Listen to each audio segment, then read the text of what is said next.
here. I refresh. I should have a new live going on. Yep, There there it it is. is. I click on the no, view live control room. All right, we're doing better. We're doing better. And then you just change it, and then go to once we go to public. Okay, and I'm gonna do this because I gotta put this in here because it makes it better. All right, so I go to public, We're done. also we're I think we're live, by the way. Yeah, we are live. Yeah, So yeah. Everybody was yelling at me. What are you doing? I'm like, oh man, you're not live. That was last week. Now it totally makes sense because I didn't do it at all last time. So now I should be live.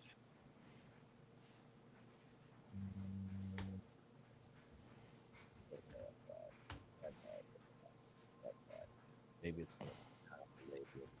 it's public, it's monetization, it's on, it's on, it's on. It should be live. I don't know, man. oh, here we go. Oh yeah, we rolling. Jinx, can you see me? Yeah. My good is What's this. up, everybody? I'll get my live up here in a sec. Oh yeah. I'm live. Brother. I'm live. My dude's popping into my chat on the right side of my studio. Okay, now I just gotta figure out how to see my own chat. Sometimes Nate don't come there. All right, I'm going. I should be live here as well.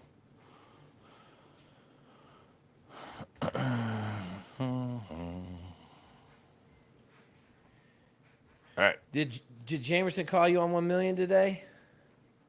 Oh no, did he hit 1 million? No. Did he call you? Was he like, yo? Oh no, not. I talked to him, or he texted me this morning. Yeah, he got me this morning. Like it was awesome though. It was an awesome conversation. So All right, I think we are good. all right, I'm gonna entertain the I don't chat. see anybody. I don't see anybody in my live. Hold on. I got people in my live. Oh yeah, we there. Nah, I gotta figure out how to get it open. Get my chat open. Oh man, my chat open, but there ain't nobody in it. What's up, Jinx? Hey man, I'm gonna hold it down a little bit. Nate's gonna go take All care right, of I think I'm good. He's gonna kill. There's a bear in his backyard in Oregon. He's gonna go kill the Yeah, bear. I'll be back. 1 second. Yep. We'll get started. Yo, okay, so here's the topics for today. We on the Valhalla VFT. And you know what channel you on over here. I didn't take no magic tasty gains. I didn't take them today, but I'm on fire, man. I'm making a hydroponic strawberry planter today. I just finished it up, man, waiting for some chemicals to come in. We're going to fire up some strawberries in the backyard. Growing vertical, man, growing vertical. Real quick, we're going to talk about today, we're going to talk about quitters. So I had a quitter at Bud's. It was very telling. I got a big video coming out about it. We're going to talk about quitters for the first 30 minutes in Special Forces Selection, AFAS, the Q course. And then we're going to talk about China. We got a little video with your boy, the Reaper. We're going to break it down. Me and Nate had an argument last night about it. We were fighting at like midnight. I said, yo, we got to hit that last 30 minutes on this China problem. The Chinese talking about this war. Let me tell y'all something, man. It's gonna be a good one. What do y'all want to hear in the comments? Hey, man, I encourage all of you guys to shoot me an email and just say, hey, man, this is what we want to hear on these. Obviously, me and Nate been rolling. We're gonna have a shootout. Nate's coming out here to San Antonio. We're gonna try to get the whole war room out here. We're going to be shooting Navy SEAL, PJ, Green Berets, my man Ben Pappas, Marsoc Marine. Hey, if you guys that aren't following Ben Pappas, Ben's tuning up his YouTube. It's Ben Pappas, Pappas 1 over on YouTube. Go over there and follow him real quick. Obviously, go over and follow the War Room if you're not following our Friday night jam session. No, I agree with y'all. China don't want that smoke, man. China don't want that smoke. We're going to talk about it. It's gonna be a good conversation because I worked somewhere where it was kind of crazy. All right, Nate, I told him I'm back. talking about quitting, and then we hitting China. Okay. Yeah. Yeah. We got a lot to talk about there. Cool. All right. I got everybody. Welcome. Everybody in the chat. I see you. Sorry, I had to. Right before we literally went live, of course, because this is the way. Wait. You guys see me? I see you. Okay. I don't see me on my on my stream. Must be lagging behind. Uh, so I literally yanked a cord right before we went to live and like ripped my camera off the tripod, my microphone on the ground. So of course, we're a little bit behind. Of Yeah, I had to ditch the course. sleeves too. It's hot as shit in the house. All right, cool. Hey, no. You know, it's interesting you said that because I was like, Nate has sleeves on. He's wearing a legit shirt today. But then I Nate can't. I went, can't. got rid of all his stuff, and now he's back to caveman Nate with a loincloth. Yeah. All right. So excited about this one today. It's going to be fun. I think, man, I'm sure you've got some great quitter stories. I know I do. Um, from NFL players to all kinds of stuff that I've seen happen. So, and then yes, Yep. second half we'll talk about war with China, what it looks like. Does Nate actually know what he's talking about? Jake's pretty well spun up on a lot of this stuff too. So I think it'll be a really good conversation. So why don't we Absolutely, brother. why don't we jump into this bad boy? Okay, so I just shot a video with a young man, and this is one of the things that I try to explain to people that you can't put into words. Okay, a lot of people when they get to training are in shock of the savagery that is going on. Okay, and a lot of people. So my young man, that just quit 2 weeks ago, was called me on a Tuesday like, Jake, everybody is so crazy. They're so mean. Like, I'm like, hey, bro, this is the land, man. Like, you're going to the land of savages, bro. This is not the land of like fucking ice cream and lollipops. It just ain't. Yeah. He's like, well, what do I need to do? I said, punch the first motherfucker that says something to you in the face. What? I can't. Oh, what? I'm like, yeah, man, that's your answer. Okay. So the next day he goes out. He's killing it. He leaves all his equipment for the swim in his personal cage back at the barracks. He don't have no equipment. They go to the quitters. There's a bunch of drops. All their gear is still in there. He hodgepodges his life jacket, his knife, his flare, and his fins. He goes out to muster. Obviously, they see that none of the stuff is his. They Oh beat my him god. they beat him and his swim buddy. And then he goes on a 2-mile swim and quits. Like pretty much half of the way into the swim, he quits. Okay. And cats ask me, and I tell them, and I don't know how it is for you guys, but we know who's gonna quit from the beginning. Like you could tell Yeah, who's gonna quit. that's interesting. I would say typically, but I got a few stories of guys. I think you probably have some too. Sometimes you'll have like onesies and twosies who you're like, that dude's a shoe in. He's gonna make it for sure, and then they'll just blindside you and fucking quit out of nowhere. Okay, I don't know so if you got any of that, but I our, will our agree. Like typically, yeah, typically like 98% of the dudes, you're like, yeah, that dude ain't gonna make it. You I ain't you gonna just make. know. But I will say this: in SEAL training, you cannot hang your hat on anyone. Anyone. Like I Yeah. don't care how well they're doing. They may, and you be like, oh my god, what? Well, you guys have the water, man. And the thing about the fucking water is like day one, you're fine. Day five, you're fine. And then all of a sudden, like day seven, it's like time to get back underneath the fucking water again and like do fucking crossovers over and over and over again and fucking, start doing 50s again. And like, I mean, I've been there before where you're just like, fuck this, dude. Like it's Well, just it's just a whole nother level of like all of a sudden can like overwhelm someone's brain and make them make a decision to quit they never would have. SF, it's ours is like just this constant sleep depth, food depth, heavy rut grind that you can sort of just zone out a lot of the times. There were so many times where you just fucking zoned out walking. You're like, this sucks. But you just do it, right? And you just keep going, and you just keep walking. But that fucking water, dude, where it's like, hey, do ditch and dawn for the 10th fucking time in a row. mm-hmm, And like dudes mm-hmm. are just like, they'll come up and just be like, nah, fuck this, man.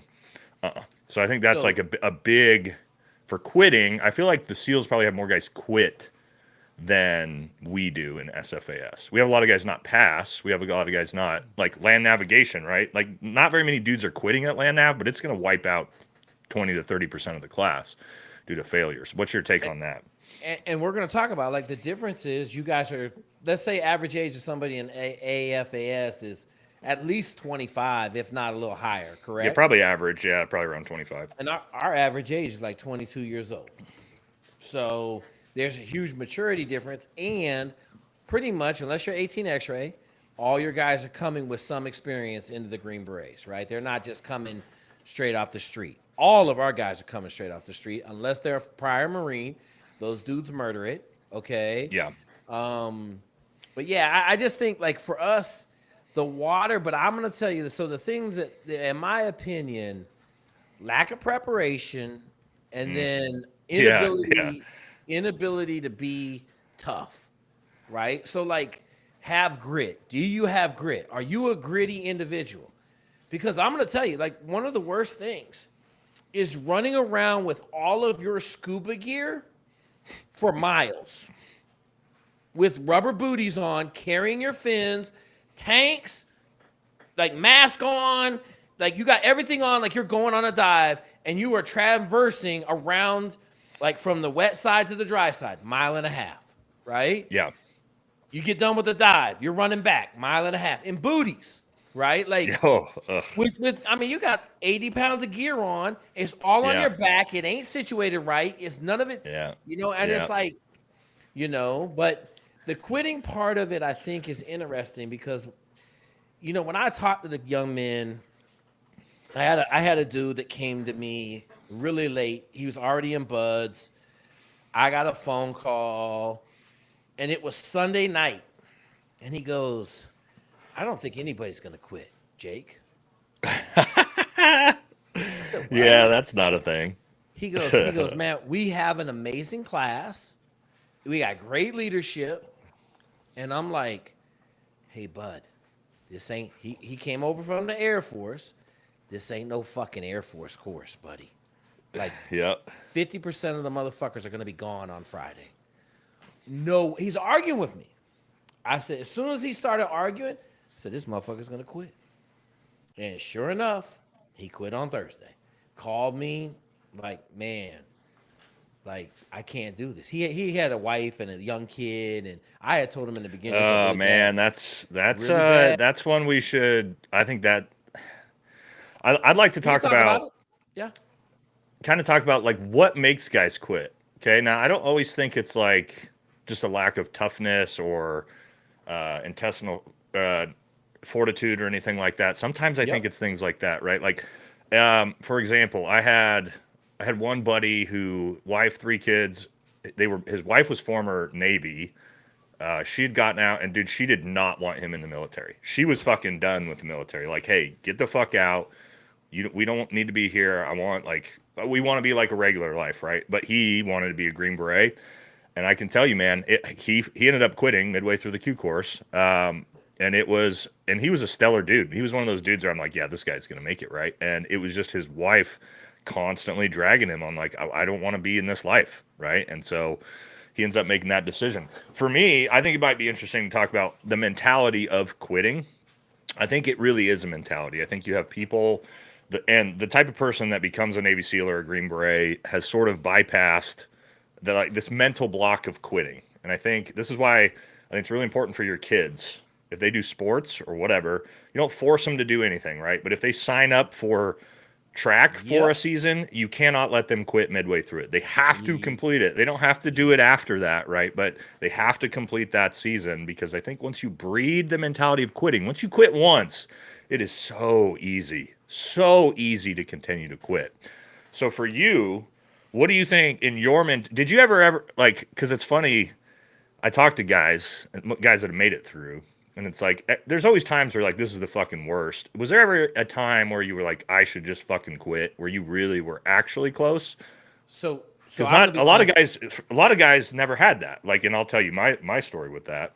But it's So I'm interesting, I think, to talk about.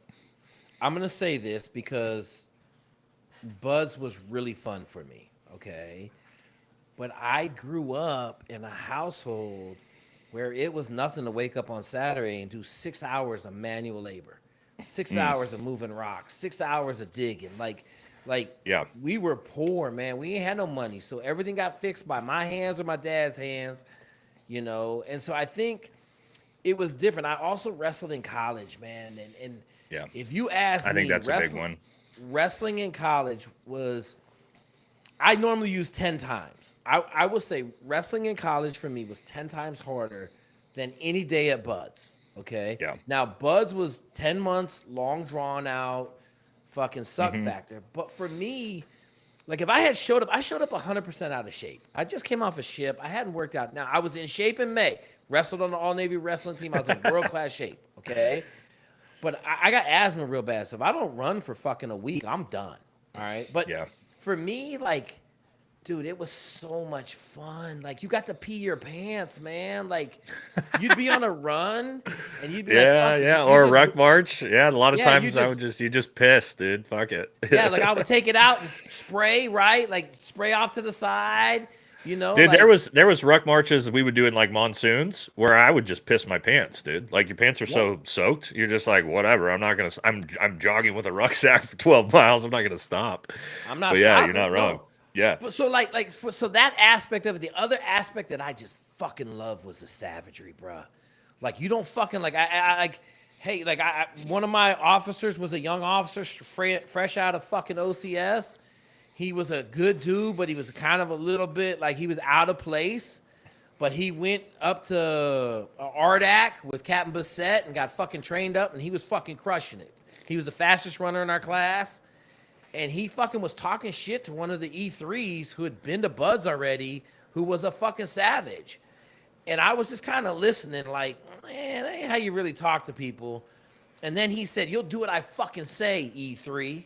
I was like, Oh, ooh, hey, that's circle up, right? so. Hey, let me just ask because I think I love these conversations because we get to learn like intricate things about SFAS and the Q course compared to Buds. Do Yeah. you guys? So when you talked about like that is a huge fucking no-no in SFAS. Not only that, but you don't wear rank in SFAS. Like So nobody wears their rank. Everybody's a fuzzy. So and it's for that reason. Like there is no fucking pulling rank on someone in the qualification course or in SFAS. Everyone's an equal. Is that how it is at Buds as well? no. Officers, there's rank. Everybody got their rank on. So like, but now Oh, here's okay. the deal. Here's what I'm gonna say. If you pull rank, you fucking better be ready. Like I never pulled rank one fucking time, right? Like there's not one Right. time I was like, hey, I'm a JG, you're a fucking ensign, do what I say do, Well, right? and if you're a good leader, you really shouldn't need to, you You know. don't But need to. So anyway, we circled the class up. We had a fight, okay? And the E3 beat the fucking ensign. Like, we ain't let him beat him up bad, right? But like he smoked him a couple yeah, times in the face. And then I was like, okay, are you good, ensign? And he was like looking at me. I'm like, bro, man, treat everybody with respect, man. We don't yeah, like that motherfucker's just as important as you are. Like, you yeah. know, and you guys are over here bitching about something like it's probably stupid in the first place. And so, like, I love that, right? Like, I love the fact that you could just grab a motherfucker and punch him in the face and be like, hey, you motherfucker. And I got punched in the face. Okay. Like, I was on my last time 4 mile swim. If I didn't pass, I was getting either kicked out or rolled. I was swimming for my life and I fucking broke. Like, I broke 400 yards from the boat. I was fucking Yeah. crying, like, and John Zinn, rest his soul, punched me right in the face. Wham! We don't have time for this shit. Swim! Oh, okay. And we passed by 20 seconds. There was 4 people that passed the swim out of the whole class. That's Like funny. 22 people got rolled out of my class right there, which 11 swim pairs, which is fucking crazy. I didn't remember this story. I remembered my part of it, but Yeah. I love the savage nature of the business because that's how I grew up. I love to fight, man. I love to fight. Yeah, give me if I could fight every day, like I like just a good fist fight, man. Like the adrenaline and like like. But I know I was a little bit different, but I'll tell you this: a lot of the dudes are the same way, man. Like, So, well, with my original question, did you ever have a time where you actually like legitimately were like I should quit? Did it ever even come into your brain? let me say this. I will stand corrected. In SEAL training and training, absolutely not. Like that shit was the funnest shit in the world. The hardest shit in the world. Like, cause it was, I related back to wrestling. I got to eat, I got to sleep. Yeah. Okay. So all I had to do was work hard. I could work hard. Now, I'll tell you when I started thinking about quitting. When I got into the SEAL teams and my race became a major issue. Okay. Well, yeah, back in the '90s, right? That's a whole In different the 90s, I was the environment only than it is now. and it was I am mature enough to now to understand that I had a huge role in it. Okay? Yeah, Because yeah, if you called me the N-word, I beat the living shit out of you. And yeah. so what happened was more guys were like, "Oh, that's the scab. Pick the scab. Pick the scab." But it wasn't until I got into my platoon with shitty ass Keith Burney, the worst fucking officer in the community, who had already been fired 3 times, and I couldn't do anything right. And I was just Mhm. like, you know what? I'm out of here, bro. Like I'm gonna do this platoon and I'm fucking out of here. So Like, I like that because I like what you're talking about here when we talk about when guys quit. That's what I want to talk about next. And it can be I've watched dudes quit on fucking ODAs, man. So that's an interesting topic. What I want to talk. Let me do a super chat real quick, and then we'll go jump ahead. Oh, into I got talking some about too. when. Go ahead. Let's do them. All Let's right, do them. we'll address the super chats and we'll jump back into it. All right, from Skeptic, $20. Thank you, brother. Very generous. Appreciate that. Have any of you guys worked with Larry C. Johnson at JSOC? He's an ex-CIA guy who works with SOF at JSOC. I was never at JSOC, brother. I didn't get that high, so I personally didn't. I don't know if I got the Jake may same have or 20. not, but I got the same 20 from Skeptic. Skeptic, no, I don't know who that is, brother. Obviously I was in vanilla teams pre 9/11. I didn't get to see all that craziness. So yeah. So JSOC, yeah, I wasn't at JSOC, so that's above my pay grade, homie. But all right, so when guys quit, this is an interesting one. When, which phase or like when did you see like guys quit the most? I think for us in Special Forces assessment and selection, land nav's a big one, man. Like dudes that are fucking lost, right? It's 7 hours in, they haven't found their first point, they don't know where the hell they are, they're stuck in a draw. Oh man, that like North Carolina swamps at night, that gets a lot of dudes. Team week, surprisingly, like that's kind of our hell week, and you're obviously familiar with it. yep, Not as yep. many because it's one of those things of like it's just a physical suck fest. Whereas land navigation fucks with your brain, right? It's not Yeah. that hard. You're Yeah, just yeah, yeah. walking around the forest. But man, like when you get lost and it's nighttime and you start to panic and you don't know where you're going, man, I think for us at SFAS at least, that was definitely where I saw the most quitters. So What about so for you I'm gonna guys? for us it's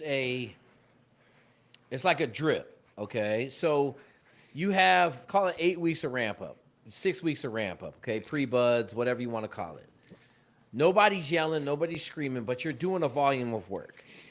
Every morning somebody's going to quit. You're going to have 2 or 3 guys quit. So you're going to start day one with probably between 200 and 250 guys. Okay. You're going to class up with somewhere around 120 to 100. All So right. So you're that's going to lose. finishes buds.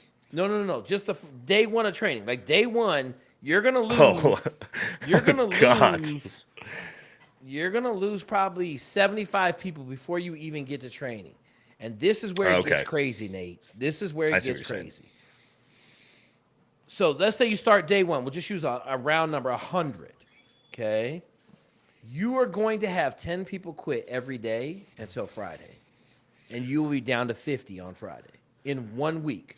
And then like and the Is there crazy water involved in this, or is this just oh like every day. PT and Every day. same? No, Okay, every day. okay. Every day. Every day. So like So put you're like pool starting comp stuff. no, no, no, no. Yeah, the swimming pool you're tied up though. Like you got your Yeah, yeah, feet are that's what I tied up. mean. You're Like practicing ground proofing. yeah, yeah, that's what I mean. You're doing like Yeah. we call it MAC Maritime Assessment Course events. Yes. But yeah, yeah, okay. So You're you're in the doing that type pool. of stuff. You're in the pool Yeah, which every day. sucks. But here's where it's crazy. I think they ramp up the number of instructors. So there's M60s, there's flashbangs, there's grenade simulators, and there's smoke grenades at pretty much every event. Right. And cats start saying, oh my God, it's going to be like this every day. It's going to be like this every day. Right. Every day. And then after that, like then you got tests. Like you got drown proofing. You're going to lose a couple people. You got a 50-meter underwater swim. For whatever reason, I've seen people pass out when they jump in the pool.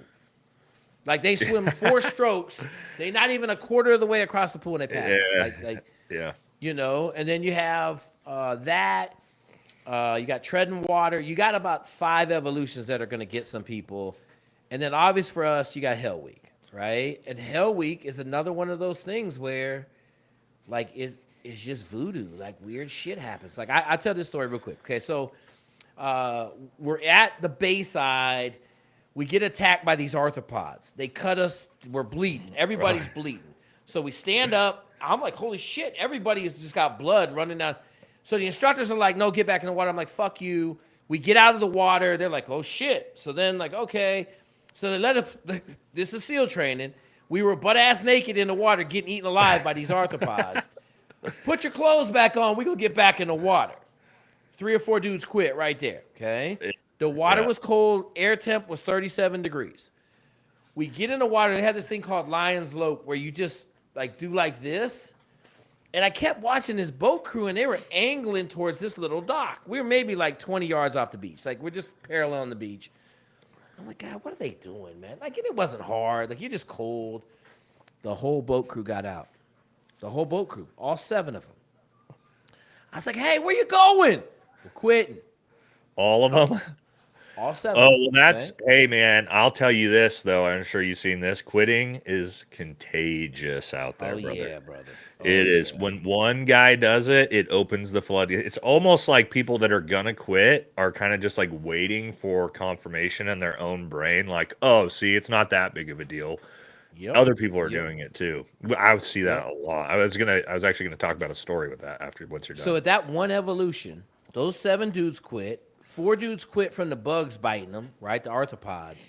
And then the biggest, baddest dude in our class, 6'7", 240 pounds, soda can abs, Alaskan outdoor musher, walked up, and I was standing. He's like, I want to be free like the dolphins. So the marine mammal program was right behind us. You could see the dolphins, right?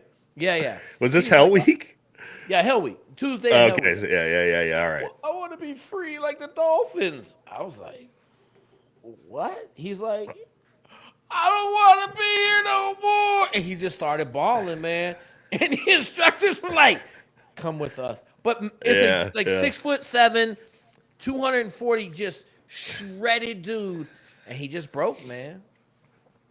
Yeah, I mean that's a 100%. Like it don't matter how big, strong, fast, fit you are. Like the quitting bug doesn't really care about that. You'll see some of the biggest, strongest dudes, most fit dudes in the class quit, and you'll see the dudes who are like, 98th percentile on every event that just keep trucking along, and they'll end up making it through. For us, I'm sure you have like quitting fuck games where instructors do stuff to like kind of not trick guys into quitting, but like incentivize quitting. So for us, SFAS, a huge one, land navigation, what they'll do. I was in SFAS in December, and it was like 35 degrees and pissing rain the entire time, which is just like the worst possible conditions. So everybody did. When you're out land nav for 4 or 5 days and it just has rained the entire time, you're wet. You're just literally soaking wet the entire time. Yep. And what they'll do is you'll get back from land navigation, and the instructors will have big ass barbecues and burn barrels, and they'll be roasting hot dogs, drinking beer, cooking hot dogs, burgers. And then you come up when you get done with land nav and you are at your little poncho 40 feet away from all this going on. And the instructors will be like, hey man, you tired of getting fucking pissed on by this rain? Come over here, dude. Hot dogs, burgers, warm clothes, fire, beer. All you got to do is V-dub. All you got to do is quit. What would happen if you just ran over there and took a fucking hot dog? Oh, you'd get dropped. I'm sure they wouldn't let you do it. But my point is they would drop you? Oh, if you ran over there and took a hot dog, you're going in front of them. Well, I mean, that's like basically to go over there, you're quitting, right? Like that's where the quitting section is. So my point is, quitting is, again, you've been out there for 3 days. You barely slept or barely slept at all, right? You're hungry. You're tired. You're 2 weeks into SFAS. You're tired of getting pissed on. You're shivering. I'm sitting on my ruck wearing flip flops in 36-degree weather under a poncho, just getting pissed on for hours. And you're Yep. just looking at like, and they're just like, hey, come on over. And you would be So amazed at how many guys would get back from an entire day at land nav, brother. They would do 12-hour land navigation course in the dark, pissing rain, pass the day, and then and they'll do it in the morning too. That's the most fucked up thing is they'll have the fires out and the food ready in the morning. So when you wake up to go step off on your next 12-hour iteration, or at night, whatever we're doing, and it's just like that's when, dude, I swear that wake up after the worst stuff, it's not the events. You don't see that many people quit during the events. It's like when the event's complete or the next morning wake up after a really brutal day where, dude, people, it's like the floodgates open and people just like get out of their sleeping bags and are like, nope, fuck, no, like so I'm Nate, out.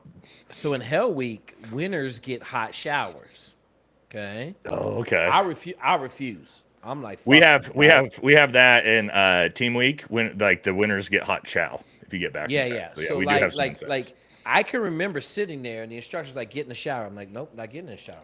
They're like, you have to take a hot shower. I'm like, fuck you, I'm not getting in the shower. I would put my so you got new clothes every 12 hours because you had to go through a health and welfare inspection and they Yeah. had new clothes for you. Well, you And guys are wet with the sand and everything the entire yeah, time. yeah. Like Like that'll they fuck trying you to. up. Had a kid in '94 almost lose his leg to bacterial infection. So they Yeah. were like, Yeah. you had to get disinfected. The doctor fucking butt naked looked at every inch of your body, bottom of your feet, and then you got to put dry clothes on. Yeah. I washed my clothes. They had the sanitary bucket with this green shit in it. It might have been simple green. I would wash It my probably clothes in. it probably Wash, was, yeah. yeah, wash my clothes in there, wash them in the shower, and put them right back on wet. Because I was like, well, Yep. fuck, I'm taking a hot shower and putting dry clothes on. But I'm going to tell you what got people to buzz. There's two things that I used to just be like, oh, God, do not do that one. Hypothermic dudes would go Oh to the yeah. hot tub until their temperature was back to 98.7, and they would pull them right out of that fucking hot tub, put their clothes back on, and send them right back out there into the water. And them dudes would just crack like eggs. Yeah. Oh yeah. And then the other one that I never understood, at the end of every run, they would be like, the number is 3. We will stop this run when 3 people quit. And then We do that too. we Yeah. would we would run by the compound and somebody would quit. And Yeah. there's Let me one. Go ahead. I'm gonna give you an example of what we do with that too at SFAS. Dude, like the trick fuckery, right? The instructors are Mm-hmm. good at this stuff. What we do, or the instructors do a lot of times out of SFAS. So if anybody's gonna go to SFAS, here's a little fucking fun tip not to quit when this happens. So after like a full day of team week, right? Where like you get back, you're completely broken. You made it. You got your chow. You're literally like it's about midnight, so you're finally allowed to go to sleep. You get into bed. It's like 12:04, right? And boom, the lights come on. Everybody get your fucking rucksacks on. We're going for a fucking ruck march. Now again, like you, this is your little 4-hour window of sleep. You're in the third week of SFAS. This is like your one time where you finally get a recoup a little bit. And again, team week, the next day of team week's coming in 4 hours. So they get everybody up, rucksacks on, fucking outside, line everybody up, start the fucking ruck march, right? Here we go. And bro, like you just said, 2, 3, 4, 5, 6 guys that just fucking throw the rucksack down, ring the bell, we're out. And bro, you know what they would do? They would walk us around the barracks and then put us right back in our rooms and say, go to fucking sleep. It was like a 3-minute rucksack march, but people didn't know that. And they would just do that. And dude, people would just fucking quit. And then those dudes that quit are like sitting there 3 minutes later as everybody goes back up to the barracks. And it's like, But yeah, but but Nate, you know as well as I do, when you get out into the real world, there's shit that you like. I'm gonna tell you, the real world don't training does not compare at all to the real world. Like it's fuck. I got training is kindergarten. You get out in the real fucking world. Like we had a whole SEAL platoon almost die. Hypothermia, got caught in the swamps of North Carolina. SEAL Team 4, fucking 99, big ass exercise. Fucking Commander Winters was a maniac from Dev Group. Told them motherfuckers to get going. They fucking had to do a mission. They were in the middle of the swamp. They got lost. They got hypothermia. They had to call the fucking Coast Guard to come in and boom them out. Like no bullshit. Yeah. And I'm like, yeah, yeah. Like you swimming in the bay, like in the East Coast, it's 42-degree water temp, and you're fucking doing an ocean swim, a 3-mile ocean swim in fucking December, breaking ice. But that's also, so for the viewers who don't understand why our training is so fucked up and so hard, what Jake's talking about right there, the reason why our training is so hard and we weed out all of the people that have any quit in them, and I'm talking about like the most of the guys that pass, you literally would have to kill them. You would have Yeah. to actually kill them to get them to quit. Yeah. And guess what? On an operational mission like you're talking about, there's no quitting. You don't just get a quit in the middle of the North Carolina swamp by yourself. There's no fucking instructors there to come get you, right? To take you, back to the fire. You're out there with your team. Same thing in combat, right? Like there's no just like, you don't just sit down and give up. So you cannot have any quit inside of any of these dudes, because when you do get in a situation like that, you can't have dudes just giving up. It's just No, you it's not the way can't it works. because the second thing is there ain't a lot of you. Yeah. Like for you Yeah. guys, there's 12. You might Right. have 10 people on the mission. How many people would you roll out the door with out of the 12? Well, I mean, it depends on what we're doing. Like bigger combat operations, you're gonna have. Well, actually, there were some missions we had like 9 dudes, man, because we had guys injured, guys had That's gotten what I'm blown saying. up a mission Yeah. before. So yeah, it's. Well, and So then you we have a bunch of fucking you have a bunch of partner force. Like that's it. So yeah, you might have Yeah. like, but we're also, if we're doing operations, we're not all together. We're gonna be split up across huge wafts of area. So it's Yep. you have like one other American with you, man. Yep. Like, Yep. and that's And it. so for us, we do a lot And of if 4-man he games. quits, yeah. We got a lot of 4-man games, right? We got a lot of 8-man games. Very seldom do we have 16-man games, right? Even then, it might be 14-man games because you're going to have 2 people hurt. You're going to have somebody doing something like, okay, we got a bunch of moving parts. We need a liaison over here. Yeah, so that we somebody's will up get at through it. Bagram because they're in LNO. Yeah, there's like always Yep. somebody got to do something for sure. And so then it's like you start looking around. You got 4 people. I mean, I'm not going to throw my boy under the bus, but one dude threw his gun down and ran away from the gunfight, and everybody got killed. Yeah, that happens. You know? Right? So Yeah, we know there's more of those stories than people realize. Unfortunately, they don't all end in the Operation Red Wings fashion, but that can happen. All right, I think All right, we're fucking. that's That was a it. pretty good We're one. good. Let's move into That the was a banger. spiciness. All right. Look at your super chats. I got there was a question in here that I thought was good. We're good. Okay, stuff for so me. someone asked me, why would I keep wet clothes on? Okay. So I grew up in Washington State. I know what it's like to be wet and miserable. The last thing you want to do is put on dry clothes and feel all good and Then get then wet walk right back outdoors and get in the decon shower and be wet again.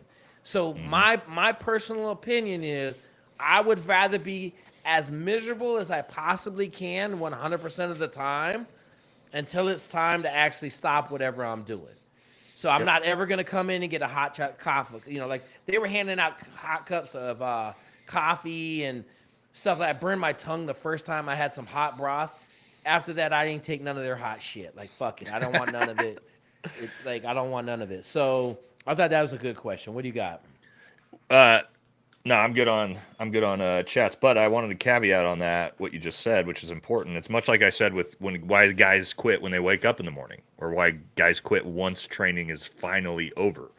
Like for whatever reason, again, just during the suck, very very few people quit. It's once they are comfortable, and the idea of going back into the suck after being comfortable, that's what makes, I think, the majority of the guys quit. I got one more wrap up, Nate. Okay, I think it's important to understand. You talked about your family deal. I wanted to tell this story. Okay. Yeah, that was a big anti-quit for me. But I had a young man that was going to selection, so to AFAS out of Georgia. Good country dude. Okay.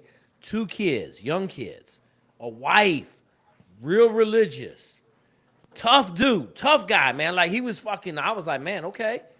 I'm like, look, man, I don't think you should go. He's like, I'm going. Okay. All right. I don't think you should go. Why? You got kids. You got a wife. Like you're the mainstay of the family. You're going to disappear for 3 years. yeah, I think gotta look after us. Okay. you're going to hell. There ain't no God in hell. Okay, all right, like Yeah, the where you're damn. headed, there Okay, ain't no God. Yeah, that's God don't true. exist in that thing called fucking buds. Okay, Not so at Camp McCall either, man. Yeah. yep. So he goes AFAS, calls me on Thursday. I said, what happened, man? He was crying. I said, listen, man, it's all right, bro. He said, this is the first time in my life. He said, I've been with my wife since 12 years old, Mm, since the sixth grade. He's like, this is the first time in my life that I haven't talked to her in 24 hours. And yep. I hadn't talked to her in 5 days. And I can't do this, man. Like he was crying. I just say, Bud, like, it ain't for everybody, man. You made a Yep. good run at it. Like, keep your head up.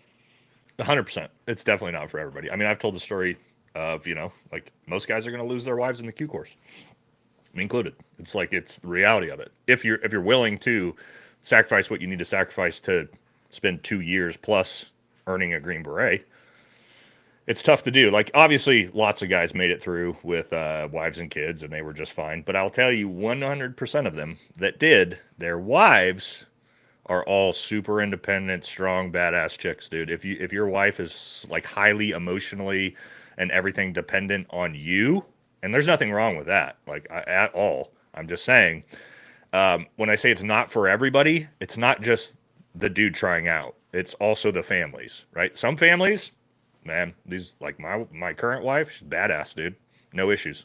Mm. But My, my, not my, not all not all SF, like not all women can handle being an SF wife, I my, think my, is where my I'm little going with hippie that. girlfriend, my little gypsy girl from Washington State. Okay, come back from Puerto Rico. She got the paper. Dev Group was in Colombia and dude got killed.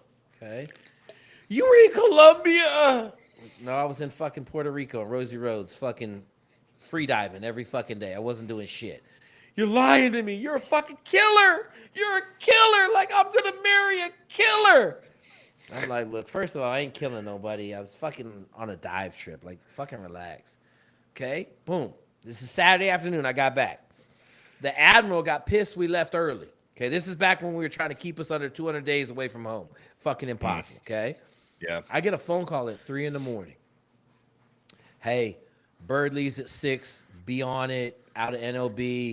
We're all just meeting there. Don't bring no gear. Fuck whatever. We're going to meet you. Plane takes off at 6. Be there. So she's like, what's going on? I'm like, oh, I got to go back to Rosie Rose. She fucking hyperventilates and passes out on the fucking floor, bruh. I'm Oh like, my god. I put her in the truck. I drop her off at the fucking emergency room. That's the last time I saw her. When Yeah. I got I back, when mean, I got back from that trip, she wasn't in that. All her shit was cleaned out. She took her yep. gypsy ass back to Washington State. Yep. So I mean, I've had the same thing happen to me. All right, real quick, super chats came in right after that. Plight Designs, $10. Thank you very much, brother. I'd love to do an in-depth look into the Reaper video talking about U.S. versus China. Well, we're about to talk about that right we're now. about to do it, baby. I got the same Uh, $10. Amateurs talk tactics, pros talk logistics, and the U.S. an absolute pro at logistics and training. Yeah, I mean, there's a lot we can talk about that, and we're about to get into that. That's the second half of the video. $2 from I Fred Hill. Who's tougher, today's SF or Vietnam's SF? Depends on what you mean by tougher. It's interesting because I get to have this conversation with my dad all the time. Um, there's something to be said for the Vietnam era dudes, man. Like, one, the jungle is fucking brutal. I would never have wanted to fight in the jungle. Also, like the A camp dudes, these dudes were like getting shot at like 280 out of 360 days a year. Like, not we didn't really face anything like that in the global war on terror. Most of the time, maybe early in the war, right, on some fobs, but like it was just a completely different war and just the jungle in itself. But at the same time, there's things that we did in the global war on terror they didn't have to. We carry 150 pounds on our bodies for 12 to 16 hours at a time. They didn't, right? They were in the jungle. They carried 30 to 40 pounds, right? So from a toughness standpoint, I don't think either generation is tougher. I think it is the demographic of man is the same all the way through from World War One to World War Two to Vietnam to now. The type of man that goes and becomes a Navy SEAL or a Green Beret has this common thread of insane toughness in them, where it's hard to say like who's tougher, right? Because you could transport Vietnam dudes to today or transport JWAP dudes back to Vietnam, and it would probably be very, pretty much similar in my opinion. Same thing, man. I was at Buds in May for my first graduation since I left 25, 30 years ago. And there was fucking 8 brand new dudes in the backs, and you knew they were SEALs. And I'm like, yep, that's what a fucking new SEAL looks like. The fastest runner, the fastest swimmer, bad motherfucker. And then there was all my dudes that were a little bit older. And I'm like, yep, and that's what the older dudes look like, beat the fuck up. One dude standing in the back because his back's fucked up, Yeah, So yeah, dude, that's awesome, like the brother. indicative of every SF. Maybe not Rangers because they're so young, but like every SF unit has that same thing. You have like all the first 3-4 year dudes that are all just absolute like Adonis physical gods, and then you have like the 10+ year dudes that are just all just fucking almost fat and just fucked up from 5 to 10 surgeries. All right, let's jump All right, into let's transition. China. China. We're All going right, to if you haven't watched China. If you haven't watched the video I put out, all right, you should go do that. It's a short clip. It's like 4 or 5 minutes. A former Ranger Nick Irving basically talking about how China would absolutely crush and destroy the United States, and it wouldn't be close, and they'd send us back to the Stone Age, and yada yada yada yada yada. So what we're going to talk about is, obviously, I did my take on that. Is that realistic? What does war with China actually look like? Okay, I would say. I mean, Jake are both going to tell you up front, we're going to work in hypotheticals, okay? Because the reality of like the United States and China going to real war where one side invades the other country, that ain't going to happen, homies. Not in the foreseeable future because our economies are so intertwined and all that. But from a hypothetical, if we did, that's what we're going to discuss, okay? My take is people drastically overestimate China's capabilities, from technology to their military to their propensity to fight a war. Okay, if we're talking about combat experience, all these different types of things. However, I think the first thing we could talk about is the power grid. Right, that gets brought up, and I think this is probably the most serious thing to talk about. There's a lot of credibility. There's more credibility in what Nick said in this, although I don't think he really understands what the power grid really is. But like Jake knows, there is severe vulnerabilities in our power grid that China could potentially access. So what is an attack on the power grid actually look like realistically? Because he tried to say, oh, they just hack into the computer and then shut the entire country down. Okay. Now, So is that how things actually work? So Nate, let's just be clear. They hacked in and shut down a quarter of the country in the 2004 Northeast power grid shutdown. So he's not far off, okay? Was that did we actually know that China hacked in and did that? So let me say this. I heard that was speculation. Let me say this. No, I'm not saying it didn't happen. I don't know who did it, but I was Yeah. working in critical infrastructure protection at that time for a consulting firm, okay? My sponsor is one of the SMEs in the whole country on critical infrastructure protection. So I've done a bunch of red cell work for him, right? And what I'm going to say is Trump shut down all of the transformers. So if you don't know, a transformer transforms Right. high voltage or high current electricity into low voltage dissipating current. So like for home use, right? So if you go to those power wires. Yeah. It takes, guys, if you go to a hydroelectric dam and it's pumping insane electricity out of that, the transformers is what then allows that to be distributed to the rest of the network and your home and things like that. So our build time for a transformer in America is 9 months because every one of them is a custom transformer, okay? So we were buying a lot of transformers from China. Well, we found a back door. So if you guys don't know what a back door is, a back door basically in programming or code allows you to get in through all security measures, okay? Well, Trump shut that down. And then Biden to open it back up. I don't know the exact number. I'm just going to say 400. I think it's around 400. I think it was around 450 in the report I saw. 450 transformers came from China and got put into our services, okay? So I'm going to say this. But the easiest way to shut them down is like they did in the San Jose transformer attack.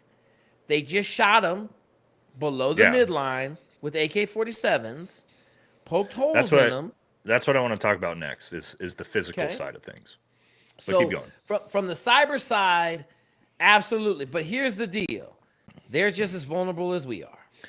Well, Okay, we're and it's gonna mutually very assured destruction.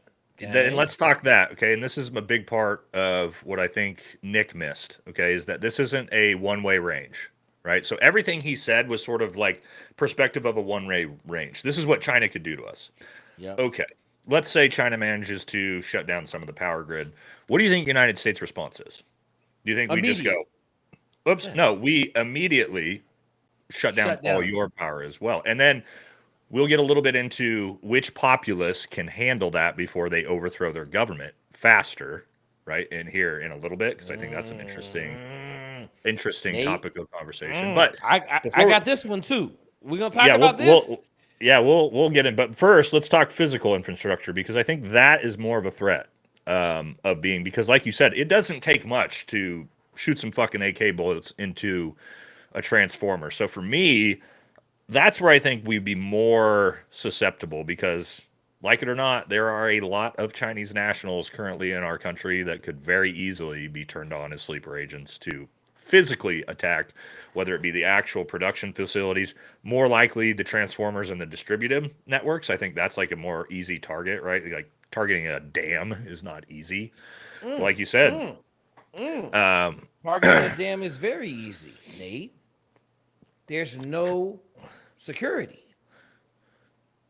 yeah, but I mean, you'd have to. What I mean is, it's a lot harder. You can't just go and shoot some AK-47 bullets into the side of a dam and cut off the power, which you can do. Knock down telephone poles, knock down sort of like shoot holes in transformers. See what I mean? Okay. I'm just talking about ease of access from One because you here's what I think people miss is if let's say this is a hypothetical United States and America are at war, we Yep. are not just allowing Chinese nationals free roam to walk right up to our um, Our facilities like dams. our power. We're gonna put some people in charge. Yes, I agree with Right. that. But I'll tell you what we Not to can't say it's guard not against. possible because it is. Yeah, the network's huge, right? When I you got look one. at it, but I got one for you, Nate. And this is the one that like. So when people start talking about critical infrastructure protection, nobody quite understands how hard it is to defend against, call it a million miles of power line. Okay, just high voltage. You know the big ass towers. So if I connect any one of those two lines together with, let's say, a chain, I blow up both transformer stations, the one it's going to and the one it's coming from. Okay. So I want people to understand, like, we're not talking. I don't need a fucking aircraft to disable the power between two nodes. Now, I will say this. I just looked at this maybe 2 weeks ago because someone was talking about the nodes in our power system. Right now, it's 2025.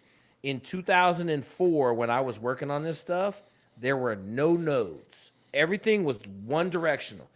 yeah, Now, east of Mississippi, they have quadrupled the number of nodes in the system so that they can get around like a blown out transformer station. right, Okay. yeah, So there's some redundancy, but from a physical side, yeah, um, the transformer stations is your biggest weakness, obviously. right. You And know, that's that's what I and what think. And in the video that I did, I said that's where I'm going to give Nick credence and like, yes, this is a huge threat. It is vulnerable, and actually got a super chat that sort of ties into the reality of if this happened, right? So Plight Designs Yep. $10. Thank you, brother. Says China can hack or knock out the power grid, but we can respond to attack via the Three Gorges Dam. Also, their buildings are worse in the structural integrity side of things. So this is a great point in that. Sure, China decides to hack and target and fucking shut down a bunch of our power and fuck up our power grid, and then the United States responds, right? And we most likely turn off the power to China for the rest of their human existence. What does that mean? Mutually assured destruction. Okay, so the way I look at it, attacking the power grid is much like nuclear weaponry. If you decide to Yep. do it, and this is why you haven't seen it in Russia and Ukraine, right? Everybody had all the worries that Russia was going to attack the power grid and attack the nuclear facilities, and they didn't. Why? Because once you decide to do that, and the other side decides to do that to you, then we get into, well, what happens to the population when the power's turned out? And this is where I think this is why China is not going to play this game right? When we talk about actual cultures, who has more self sustainability, the Chinese people or Americans? Let's ask yourself that, and then we'll get into what culturally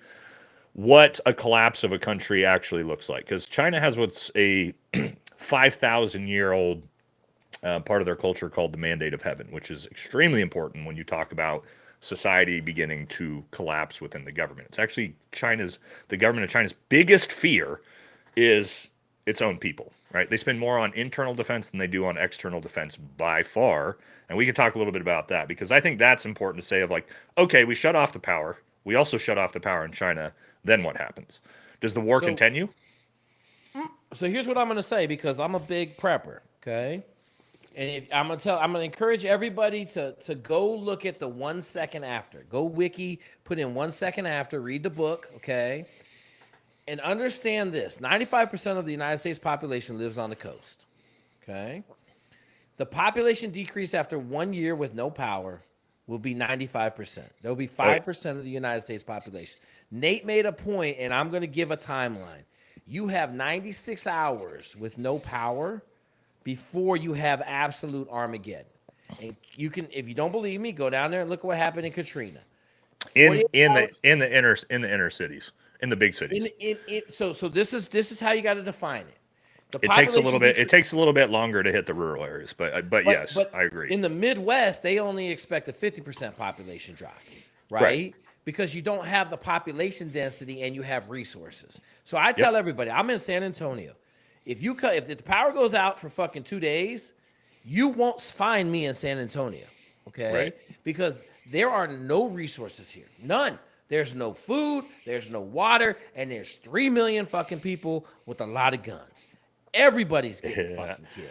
I Yep. got 3 kids and a wife, one bullet wound, and I'm fucking losing somebody. So I can't have no gunfights, right? And that's the part of it where we talk about like this mutually assured destruction. Now, here's the other aspect of this that we need to talk about. You've got to understand in critical infrastructure protection, I don't have to take out the whole network. I just have to take out enough to make sure that no one can power up their equipment without branding out the system. So what do I mean? If I go to Florida and I decrease their power consumption or their power production by 25%, I basically can shut down all of Florida because when everybody tries to turn on all their shit, they're going to brown out the system because they're trying to pull too much from it. And you can't do nothing about it, right? Like I don't have to shut down 100% of the system to get the country to go into fucking fail state. But I kind of agree with you, Nate. Like we're playing, you're talking about like, hey, like it's gonna get real quick. Now, the So other thing to think about this is was kind of my point with that is we know how that works in America, right? We talk about that big of population loss, things like that. Now look at China and Chinese society, where the government controls everything. There are no resources for the populace. There are no guns for them. But however, like I said, with the mandate of heaven, and this goes back to the emperors in 4000 BC. It's always been this way, much how Mao actually took power. What the mandate of heaven is, and it's very important for leadership in China for you guys to understand the viewership. Mandate of heaven is basically the idea that the gods have instilled power into the ruler of China. Okay, so that's how he rules divinely. So Xi Jinping rules from divine authority essentially. But the requirement of that is he has to do so justly, and he has to basically uphold a positive society, right? So when the power gets shut off in China and that real war starts and all the infrastructure evaporates and people are starving to death, right? And they don't have the ability to go get things, the people will revolt. This is what the Chinese people do. They've done it for 5,000 years. And they're going to overthrow that government much faster than the United States, the people of the United States who are far more patriotic and all these types of things, right? Because you kind of have in China, the government controls everything, right? But the people of China don't necessarily like hate their government all the time. But you don't have this like insane devout patriotism like you do in Texas, right? Where people are going to defend the country like all the way to the bitter end. The Chinese people are much more apt to actually just overthrow their government and stop the war, right? And instill something else. and So, but again, and that's you're mutually like now if that's happening in the United States and China at the same time, what war is being fought? Because both populations are in chaos, right? Now you maybe open up the doors to other countries getting involved in the chaos, which is most likely what would happen, right? But as for this direct war, when the power gets shut off, like, well, here's the thing: if I'm a soldier, I'm at home with my family, homie. I'm not showing up to work. If I'm a police officer, I'm making sure my family's protected, and that's happening in China And too. So and understand this. China has 25 cities bigger than New York City. yeah, Okay? oh yeah, They have a 1.4 billion population, 95% of it on the coast, on one coast. yeah. Okay? So just do the math. They might last 48 hours without power. And when you talk about just natural resources, big part of it. America is the like one of, if not the most natural resource rich countries in the entire planet from everything. Timber, food, agriculture, oil, natural gas, like you name it, we got it. China is the opposite of that. China is incredibly natural resource poor. They have to import. Now, they're a manufacturing giant. Okay, that's where China brings all their GDP and their money in through manufacturing. But they're not when it comes to agriculture. They have most of their country is completely unfarmable land. They don't have hardly any access to oil. And like Jake said, if I want to turn off your power, I'm going to turn off your natural resources too. Because 85 to 90% of China's oil comes from the Middle East through the sea, down through the Strait of Malacca, up through the South China Sea, up through the Strait of Taiwan. And who all along that route, who's there? All of American allies, right? Uh-uh, Indonesia, uh-uh, Australia, uh-uh, Taiwan, uh-uh. Taiwan, uh or Taiwan, Okinawa, Japan, Let me give Thailand. you let me give you So one better, Nate. that Let me naval give route, my point is that oil naval route that China is completely required on to run their country, that goes bye-bye. And that's just outside of America's submarines and fucking That's navy. all That I just wanted you to say. That's all I which wanted you that's to we're say, just going to Nate. That's instantly all I sink wanted your you to oil say. tankers. But so Yeah. again, guys, are you starting to get the picture of why really the talk about China? And again, I'm not saying that China wouldn't fuck us up.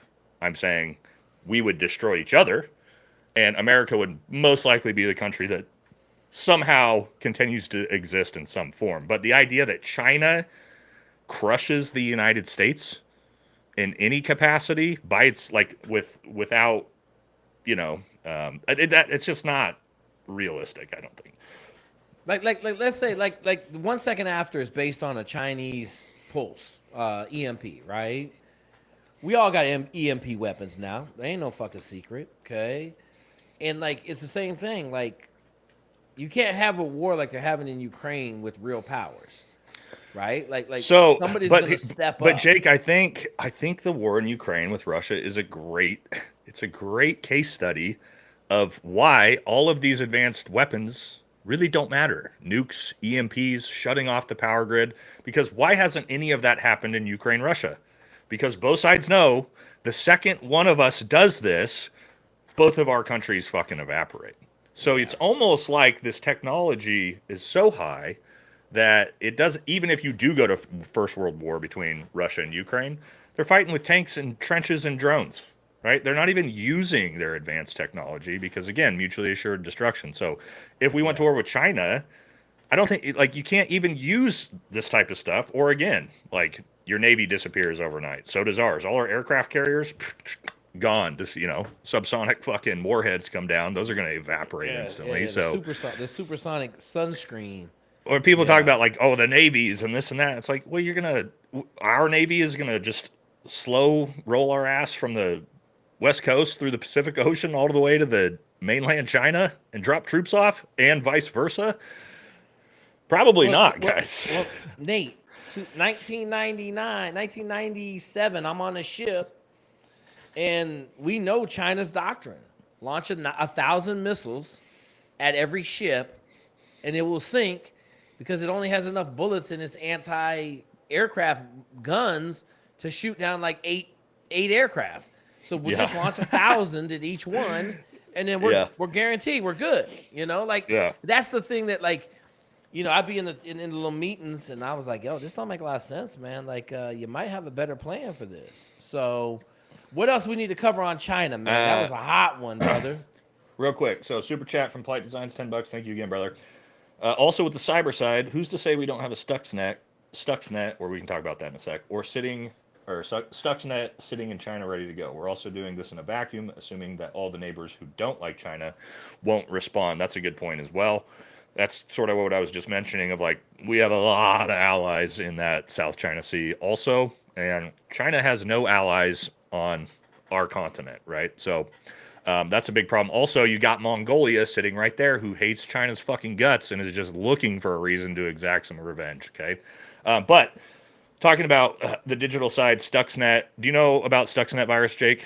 All right, so I'll just let everybody in the chat know because it's kind of a niche thing. But so the Stuxnet basically was a virus. This was probably 10-ish years ago. Polite will probably give me the exact dates.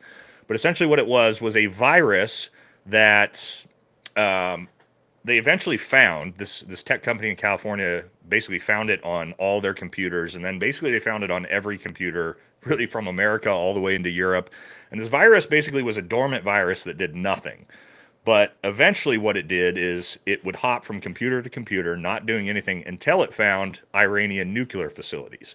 And once it got into those Iranian nuclear facilities, it basically, and again, my details might be a little fuzzy. It's been 10 years since I watched the documentary on this. The virus then activated and turned those nuclear facilities on into full ramp, and they couldn't shut them off. And it basically just melted down Iran's nuclear reactors.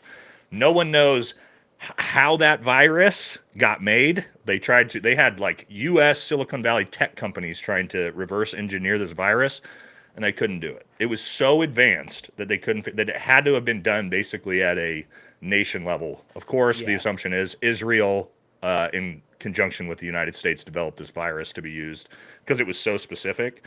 So, and that was 10, 15 years ago. You imagine technology now does, but With does AI?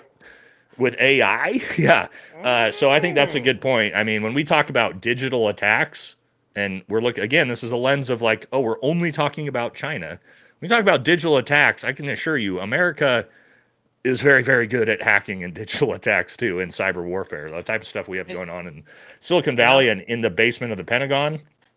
Yeah. I'm gonna say this state sponsored hacking, right? Russia and China are two of the top players. Okay. And this goes back to kind of what you were saying, Nate. It ain't helping Russia right now in Ukraine. Yep. Okay. Like Not at like all.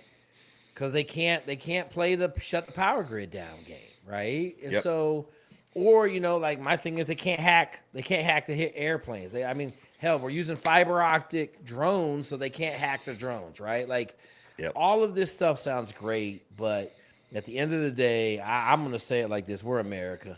We ain't got no problem fighting. We ain't Yeah. like I Oh, ain't. that's last one I want to talk about because you just brought it up. We're America. We ain't got no problem fighting. That's the most important thing. So many people who haven't haven't been in the military and really haven't trained, don't understand the military, don't understand or been in real combat. And I can tell you from a guy, my first combat mission to my 20th combat mission, the difference in my own skill and capability of what's going on around me was drastically enormous just due to my own combat experience that I built up over time. The United States, hate it or love it, right? We are the most battle tested military basically in world history from a duration point, right? 20 years of the last global war on terror. Ukraine's going to get pretty close if they keep fighting a first world peer-to-peer conflict like that. But who are we talking about fighting here? China? You in the chat know the last time that China went to war and who it was with? 1979 with Vietnam, right after us. And they fucking lost, right? And that was their neighbor. It wasn't like us trying to fight a war across the world. That's right there, right? So Right there. China has no combat experience. They are And probably the most untested. Now, if you talk about all the first world countries, Britain, Australia, Russia, Ukraine, right? All of these countries have been fighting for the last 20 years in some capacity. Middle East, Ukraine, Russia. China hasn't. Even North Korea's in the game, bro.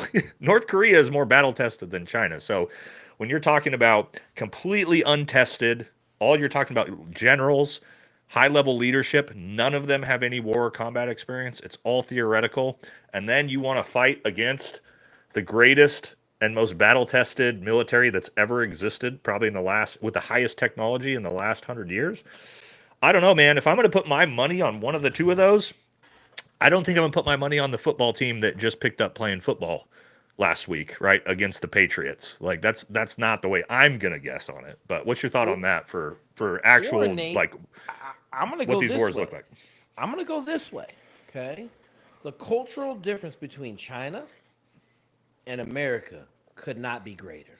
Oh Okay, yeah, if yeah, you think, you know what everybody else's opinion of us is, they think we're fucking John Wayne in yep. one of those Western movies. They fucking like guns and fucking like dog. We have Well, no but problem. it's not far off It's the not. truth. It's not. But Yeah, we'll yeah, fight. Like we yeah. you know, like I want to bring mild kindergarten fights back to like America. Like we need to have some fighting because like that's what we do. We don't have no problem fighting, right? Yeah. But if you go to China, all the fish swim in the same direction, right? I don't know what the saying is, but I know what it is. All the fish swim in the same direction. Don't swim in Yeah. the other direction with the fish, right? Yep. It is a docile environment. Now, they're gonna say, oh, 100%. well, we can fight. Okay, great, but it ain't your fucking personality. You guys don't have fist fights in fucking grade Well, school, and, right? and Like, culturally, they never have, right? There's a reason why Japan marched through all of China and just obliterated China in World yep, War II, right? Like, and yep, it's why China got bulldozed in the Korean War. It's why China got bulldozed by Vietnam. China culturally has not demonstrated that they are a warrior society. And you need a warrior society if you want to fight a one-on-one war. You know who does have warrior societies, whether you like it or not? Russia. Russia's willing to stack bodies to eternity, bro. And they have done it for 100 years. They don't care. They will yep, send everybody to fight, right? And Ukraine's the same way. Now, again, that's obviously just basic ethnic Russians, right? But yeah, yeah, these are warrior societies. America's another warrior society. Japan used to be, not obviously not anymore, but those are the type of societies. Germany, right? Hitler's Germany, no compliments to that, but that was a warrior society. These are the societies that in war, look at Germany. They almost took over the entire world. People talk about numbers, right? And yeah, yeah, technology. It's yeah, like yep, Germany fought half the fucking world and almost won, right? As a fucking small country, okay? So the warrior class societies win the wars, right? In my opinion. And so if I'm going to, and that was another thing Nick Urban said in his video that I really didn't like. There's a lot of disparage on the current generation of military soldiers. A lot of talk about how, they're not ready to fight and they just want to wear dresses and all this different shit. What I think is that was like the worst part of that whole video to me is because you and I know, as guys, I got out recently. You're mentoring young generations. Is there some crazy DEI shit in the military? Sure. Is that indicative of all the young men and women who want to serve their nation? Fuck no, right? I just left a year and a half ago. 99.9% of young SF dudes are like fucking hitters, like training nonstop, ready to go. You know what I mean? let me And say that's this, that's Nate. not that's not going away, in the near future for sure. We got about a million active duty troops. Okay, I guarantee you and I could go out there and find another 5 million savages to fight for this country. Oh, and a real fucking like the country's going to end if not. Yeah, for sure. Like that, bro. Yep. Like, I mean, think about this. I told my wife, I was like, fuck, I'll go drive a ship. I can't do SF no more, but I'll go be a fucking ship captain. Well, you I'll can fight the also. fuck out of this ship. It's the same reason why in Robin Sage all the G chiefs are my dad's era, and they're the ones that run shop. Man, I might not be able to fight, but this is still intact, and this Yep. knows how to do war. And so for everybody Yep. that thinks like, oh well, the global war on terror is ending, yeah, but you know how many sergeant majors and team sergeants and commanders have been fighting the global war on terror for the last 20 years who are still in? And not just that, guys who are retired, you think couldn't be, former sergeant majors and team sergeants can't be reactivated to fight a real war? Like me and Jake, I can guarantee you, if we went to real war with China, both of our asses would be pulled back in. I'm talking Yeah, first yeah. world. Yeah, we're all Yeah, back, like right? we're Like, all fucking going, bro. Like I don't want my yeah, kids to have to fight this war. You don't want your kids to have to fight this war, right? Like, and that's what I told my wife. Like I would love just to fly. Like maybe I'll go fly transports across America. Like I will be doing something, yeah. because I'm not gonna let my fucking kids go get fucking hacked up. And if we don't win, that's what happens, Or training the dudes, man. or Training and training, teaching the right? dudes. Yeah, yeah, absolutely.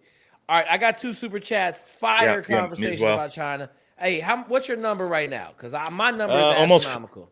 almost 500. I'm at 463, bro. Like All we right, we're cooking, we dude. doing well, man. Hey, Richard Channel, appreciated it. $5, great show. Do you think our country's high gun ownership makes it impossible to invade? What state would have the best militia? I'm gonna jump on this one first. So Japan has a saying when they were asked why you never invaded the United States, because there's a gun behind every blade of grass. Oh Okay, yeah, that I love statement that is saying. I love that saying. Yeah. 100% true. And then I'm gonna tell you this: Texas has tried to been its own state like 3 or 4 different times. It has the 11th GDP in the world. I live in Texas and I ain't I fucking know, going right? nowhere because Yeah. when if this shit goes down, Texas is gonna be a Texas, kick-ass country. Texas, Texas by itself, right? If you just took what Texas had, would be probably one of the most formidable. When you take the people of Texas, like the military's National Guard, probably be one of the most formidable militaries in the world. Just Texas by itself, and that's not me kidding. I mean, that's really realistically is probably true. Are you on my? Are you looking at my live? I had the exact same comment. Uh, let me tell you something. I'm not gonna say yes or no, but I am on your live. Let me Hopefully, go look at. hopefully you haven't Hang on, been. man. Wait, is that possible? How is it not letting me see? Oh my God, Nate. Nate, I'm only 53, Nate. Maybe More sometime in dinosaur the shit. Well, because you said your numbers, and I looked at mine, I'm like, wait, we have the exact same numbers, and then exact you same read the numbers, comment off, and I'm like, oh, that I just have motherfucker. that comment too. You're like, oh, this dude's still in my Well, shit, hopefully you didn't man. miss fucking super Hang chats on, over on your I'm gonna go live. get him. I'm gonna go get him real quick. Let me go get him. All right, Let let me me. read off the rest of these while you figure that out. Go ahead. Go ahead. Go ahead. All right, Flight Design's $10. They got equipment into the air gap network. I'm assuming this is the Stuxnet response, and it attacked the Siemens protocol and system. A guy took the laptop out of the air gap, and that's how it went wild. It used 30 days to work. Yeah, I remember. We learned about the Stuxnet in the 18 Echo course a long time ago, but it's been a decade since I've seen the story. But yeah, definite. We had that technology what 10, 15 years ago. You can only imagine what we got now. All right, from Grand Bear, what's up, brother? $2, thank you. China can send their terracotta army, their Timu army, dude. That's Timu. Yeah, yeah. Okay, so we still killing it. I got 300 even though in you're in the mine. wrong live. I was in the wrong live. I got 300 in the real Even this live. is so live. I didn't miss any super chats, even though I All right, read good. all of Nate's super chats. I thought it was odd that we were both getting the same super chats, but don't worry, we'll figure it out. We'll figure it out.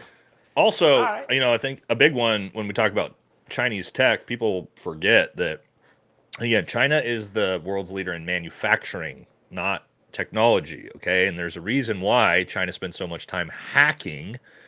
Is that they have very poor self-developed technology, so they are constantly stealing intellectual property from the West. That's how China. If you look at pretty much every China, every Chinese naval ship, all of their new Oh yeah. aircraft, and like Oh put yeah. them Oh side yeah. by side next to America's, which makes you wonder, like, I wonder where you got the design to the F-35, right? But yeah, they're not developing their own stuff, guys. And so when that, and let's talk about their superconductors, right? China can't produce their own advanced tech superconductors. They have to get those through Taiwan. Which, Taiwan. if Thus that the war kicks reason they're off, do going. you think Taiwan is going to support China? Fuck no, right? So that all disappears too. So all those, supersonic warheads and laser guided munitions and all this stuff that China has, they no longer have the chips to make any more of those. Okay, so that's another big part of like understanding when people say China has better tech than the United States. It's not even really close, guys. Okay, that's not what their big focus is. Now, their GDP for manufacturing is astronomical, and yes, much of what we get in America is tied. Our GDPs are so tied closely together, but that's just I think that's the ultimate on why this war won't happen in whatever foreseeable until like China and the American economies become decoupled somehow, right? Which maybe 20, 30 years from now that happens. I don't know, but like right now, think about all the billion. This is what I like to say. Think about all the why you won't go to war.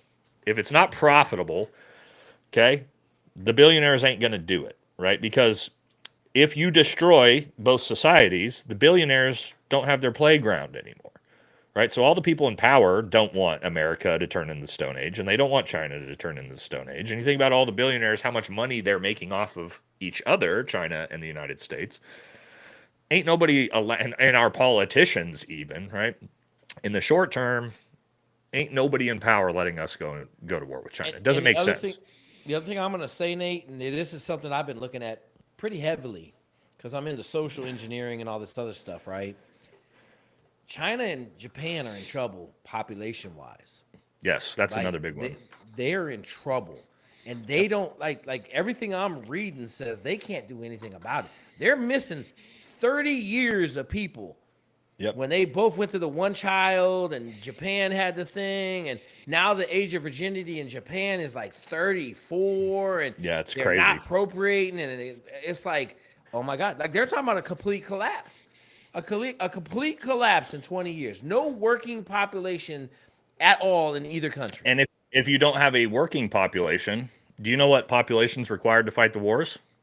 The 18 to That's 30-year-old population, that which you same don't have, you're not population. going to have any of in about 15 years. Oh, also, I got a super chat from Dan Castelli. Wants to let Jake know that you did miss your super chats. So apparently you've been getting Wait, them, but okay, hang on, wait. No, no, no. I know. Hang on. I know how to you got to wait. be able to like scroll all the way back up through it. I can filter top messages by money. I did it. Hang on.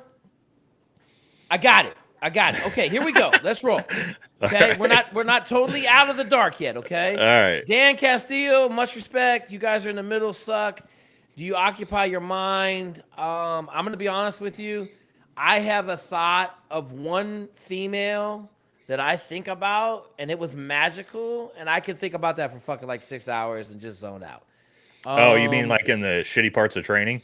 yeah, and the shitty parts, like, what do you think about, right? Like, I Yeah. I I think about that a lot. That Your would be my mind, I'll tell you go-to. this, your mind wanders, guys. You think about a lot of just fucking weird, crazy shit when you're just on, running forever, or just fucking walking for your 5, 10 miles or whatever you're doing. Your Yep. brain goes to some weird, weird places, guys. I'll tell you that.